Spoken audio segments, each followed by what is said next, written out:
taking a look at the top 10 Android apps for November of 2024. And right now I am rocking the Pixel 9 Pro XL. I absolutely love this phone. I still need to do so many more videos on it, but I just love the feel in the hand as well as the software experience. It is buttery smooth and possibly one of my favorite Android phones. I recently came out with a new wallpaper pack called Fluxion, so if you want to check that out, there will be a link down below.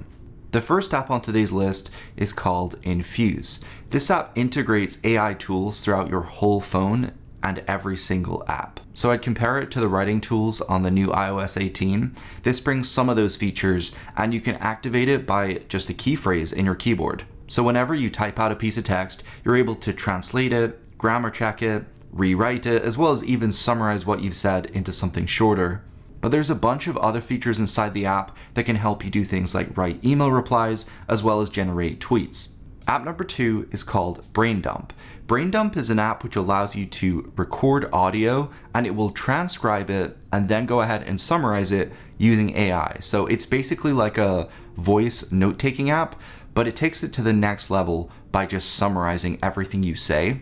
This is perfect for if you're a student, if you're in lectures and you want to record and transcribe everything, but it's also really good for just in general. If you're more of a talking person than the writing person, then this will have you covered. Number 3 is an app called Untracker. So this app simply takes any tracking link and removes all of those tracking properties so that you're viewing the link completely anonymously. Sometimes when you click on a link, it's taking in multiple factors such as location and altering the price of things. So this can be really handy for eliminating those things, especially when like booking a vacation or whatever. But it's also just really handy if you don't want to be tracked when you're clicking on links. Number 4 is Tortoise Media.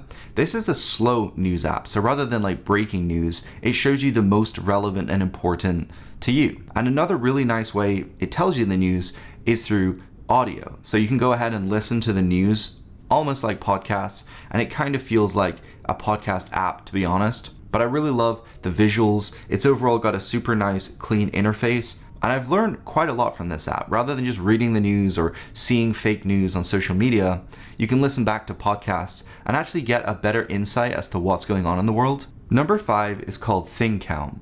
So this is simply a counter app. It allows you to count anything you want. So inside of here, you can just create counters by clicking on the plus. You can give it an icon as well as a name, and you can choose the intervals as well as when it auto resets on an hourly basis, daily, weekly, or monthly.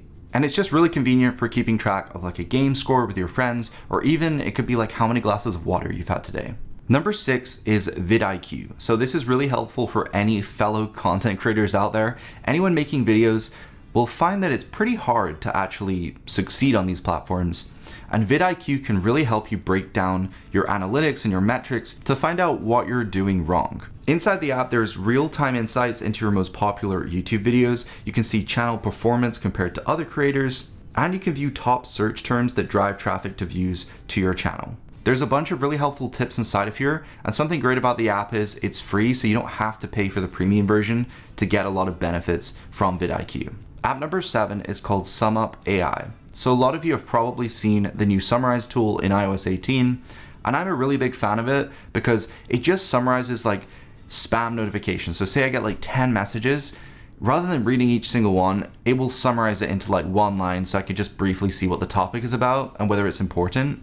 And this app right here does the same, but for Android. This is a paid application and I actually bought it with my own money, but the main purpose is to summarize messages from apps such as Facebook, Gmail, Instagram, LinkedIn, any of those, it will summarize for you, but it won't summarize like every single app on your phone. App number 8 is called Overmorrow, and this is a really neat weather app, which is super accurate, open source, has no ads, and doesn't collect any data about the users.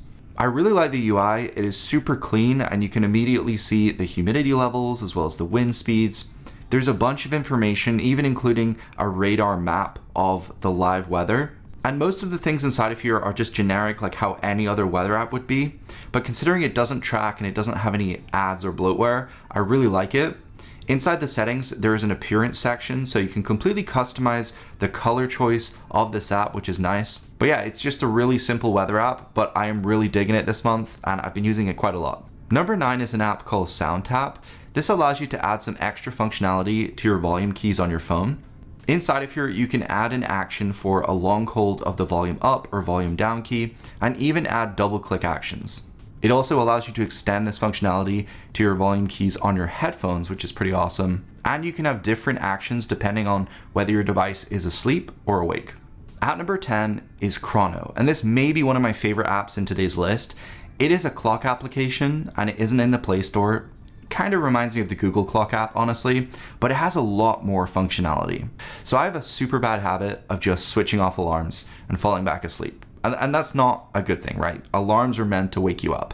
So inside the task section here, you can add a math problem to solve, or retype a piece of text, or even choose a sequence that you have to copy in order to turn off the alarm. And this can really help wake up your brain and get you thinking and active so that you don't fall back asleep.